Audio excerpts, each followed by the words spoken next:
अस्सलामुअलैकुम, welcome back to my channel home kitchen with किरण।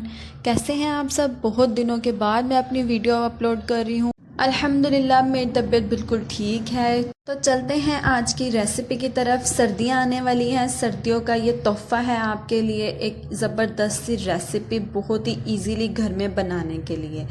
और इस रेसिपी से आपके कमर दर्द, जिस्म दर्द, जोड़ों का दर्द सब कुछ ख़त्म हो जाएगा। बहुत ही आसानी से हर कोई घर में इसको रेडी कर सकता है, बिल्कुल परफेक्ट रेसिपी होगी। बादाम और पिस्ते हैं, गोंद है, इसको कहते हैं गोंद, मार्केट से इजीली मिल जाता है, इसको कहते हैं मखाने। तमाम चीज़ें मैंने आधा पाव ली हैं। ये है चारों मगज़, ये भी इजीली अवेलेबल हैं, और नारियल वो भी मैंने काट के रख लिया है। ये है सूजी, सूजी मैंने ली है 1 किलो। बाकी तमाम चीज़ें आधा पाव है, सूजी 1 किलो है, चीनी 1.5 किलो है, और इसमें देसी घी जाएगा 1 पाव।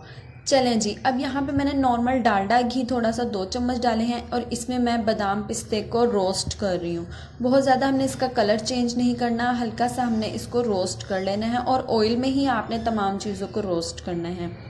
बादाम रोस्ट हो गए हैं। अब हम एक अमाम दस्ता ले लेते हैं, क्योंकि हमने इसको बहुत बारीक नहीं कूटना, हमने इसको मोटा मोटा कूट लेना है। इस तरीके से मोटा मोटा हम बादामों को कूट लेंगे। आप ये प्रोसेस जो है चॉपर में भी कर सकते हैं, लेकिन उसमें आपने ये ध्यान रखना है कि जो हमारे ड्राई फ्रूट्स हैं वो बहुत ज़्यादा बारीक पाउडर फॉर्म में ना हो जाए। देखिए इस तरह मोटा मोटा दरदरा हमने कूट लिया है। अब ये चारों मगज़, इसको भी मैंने 1 टेबलस्पून घी डालकर रोस्ट कर लिया था, और अच्छे से इसको मैंने कूट लिया है। अब बारी आ जाती है मखाने की। मखानों का कलर हमने बहुत ज़्यादा चेंज नहीं करना, बिल्कुल हल्का सा हम इसको गोल्डन सा करेंगे। देखिए बिल्कुल कहीं कहीं से हमने इसको भून लिया है। बहुत ज़्यादा डार्क करेंगे तो बहुत ज़्यादा हमारी जो ये पंजीरी बनेगी ये बहुत ज़्यादा डार्क हो जाएगी, जिसको हम गूंद भी कहते हैं। इसको भी मैंने देखे कूट लिया है, और इसको मैंने थोड़ा ज़्यादा बारीक कूटा है, क्योंकि ये जिसने खानी है उसको ये मुँह में आता हुआ पसंद नहीं है। अब बारी आ जाती है गूंद की। इसको हमने इतना ज़्यादा फ्राई करना है, भूनना है कि ये इस तरह गोल बॉल्स बन जाएं। इस तरीके से इसकी हमने बॉल्स बनने तक इसको भून लेना है। उसके बाद हमने इसको भी कूट लिया है। अच्छे से तमाम चीज़ों को कूट लेते हैं। नारियल को भी भूनने के बाद, ऑयल में फ्राई करने के बाद हल्का सा रोस्ट किया, उसके बाद हमने इसको कूट लिया है। तमाम चीज़ें हमने कूट के रख ली हैं। अब इन तमाम चीज़ों के बाद बारी आ जाती है हमारी सूजी की। सूजी को भी हमने अच्छा सा कलर दिलवा लेना है। बहुत ही लाइट सा आपने इसको फ्राई करना है, ज़्यादा इसको आपने नहीं भूनना, वरना हमारी जो पंजीरी बनेगी वो डार्क कलर की हो जाएगी। अब यहाँ पे मैंने चीनी ली है, 1.5 किलो चीनी है, 1 किलो सूजी है। 1.5 किलो चीनी में मैंने थोड़ा सा पानी शामिल किया है, और इसको चम्मच चलाते हुए हमने इसकी चाशनी बनानी है। हमने इसको कैरेमलाइज नहीं करना, इसमें कलर चेंज नहीं होना चाहिए ज़्यादा, इसलिए आपने इसमें मुसलसल चम्मच चलाते रहना है। देखिए इस तरह से ये चीनी हमारी मेल्ट होती रहेगी, और इसकी हमने जिस तरीके से तार बनानी है वो भी मैं आपको वीडियो में दिखाऊंगी, इसलिए आपने इस वीडियो को स्किप नहीं करना, क्योंकि यही इसका मेन पार्ट है। अब यहाँ पे तमाम ड्राई फ्रूट्स को हम अच्छे से मिक्स कर लेते हैं। यहाँ पे ड्राई फ्रूट्स में आपको जो भी चीज़ें पसंद हो, इसके अलावा वो भी आप शामिल कर सकते हैं, लेकिन गूंद और मखाने ये चीज़ें इसमें इम्पॉर्टेंट हैं और मेन इंग्रेडिएंट हैं, तो वो लाजमी आपने डालनी है। सूजी का कलर देखें बिल्कुल लाइट सा मैंने चेंज किया, इसको भूना नहीं है ज़्यादा। अब इसको हम, बहुत गर्म है क्योंकि, इसलिए एक चम्मच की मदद से हम इसे अच्छे से मिक्स कर लेंगे।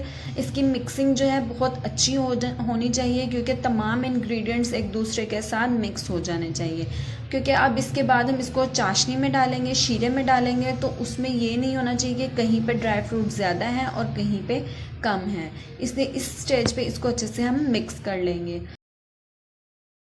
चीनी हमारी मेल्ट हो गई है। यहाँ पे मैंने एक कटोरी में बर्फ़ ली है और ठंडा पानी लिया, उसमें चीनी को शामिल करेंगे, और उसके बाद देखेंगे कि क्या इसकी, ये देखें ये बिल्कुल भी नहीं जुड़ रहा है, इसका मतलब है कि इसको अभी हमने और पकाना है। 2 से 3 मिनट चाशनी को और पका लेते हैं। 2 से 3 मिनट मैंने पका लिया है। इसके बाद मैं बर्फ़ के ऊपर जो है वो चीनी को, शीरे को डाल रही हूँ, और इसके बाद हम देखेंगे कि क्या ये इकट्ठा हो रहा है। अगर ये जुड़ रहा है तो इसका मतलब है हमारी चाशनी बिल्कुल रेडी है। ये देखिए ये बॉल बन रही है, इसका मतलब है कि ये बिल्कुल रेडी है। अब हमने इसको और ज़्यादा थिक नहीं करना। अब यहाँ पे ये देसी घी है, क्योंकि ये मैंने तोल कर लिया है, इस वजह से ये पैकेट में है। 1 पाव के करीब देसी घी है। इसको अच्छे से हम चीनी में मिक्स कर लेते हैं और फ्लेम आपने यहाँ पे बिल्कुल मीडियम लो कर देनी है, बिल्कुल भी हाई फ्लेम आपने नहीं रखनी। मीडियम लो फ्लेम के ऊपर चीनी में हमने ऑयल को मिक्स कर दिया है। अब आहिस्ता आहिस्ता करके हम अपने तमाम ड्राई फ्रूट्स और सूजी इसमें शामिल करते रहेंगे, जो हमने चीज़ें इकट्ठी करके रखी हुई हैं। इसको हमने मुसलसल चम्मच चलाते हुए मिक्स कर लेना है और इसकी एक फॉर्म बन जाएगी, एक लिक्विड पेस्ट सा बन जाएगा, जो हम परात में ऑयल ग्रीस करके, ये देखें इस तरीके से। आपको अभी ये पतला लग रहा होगा, लेकिन जब ये ड्राई होगा तो ये बिल्कुल बर्फ़ी की शेप में आ जाएगा। अच्छा, यहाँ पे परात को पहले ऑयल से ग्रीस कर लिया है, ताकि जब हम इसको निकालें तो ये इजीली निकल जाए। अब यहाँ पे इसको मैं थोड़ी देर रखूँगी और फ़ौरन ही आपने इसमें कट्स बना लेने हैं अच्छे से, जिस शेप की भी आपने इसको कट करना है। अच्छे से मैं एक दफ़ा और कटिंग कर लेती हूँ, ताकि ये ईज़िली निकालने में आसानी हो। यहाँ पे ये रेसिपी छिले वगैरह में आफ्टर डिलीवरी के लिए बहुत ही ज़बरदस्त समझी जाती है और बहुत ही ताकतवर होती है। नॉर्मल लोग भी इसको खा सकते हैं, सर्दियों में बहुत ही फ़ायदेमंद है और बच्चों के लिए बहुत ही हेल्दी स्वीटनर है।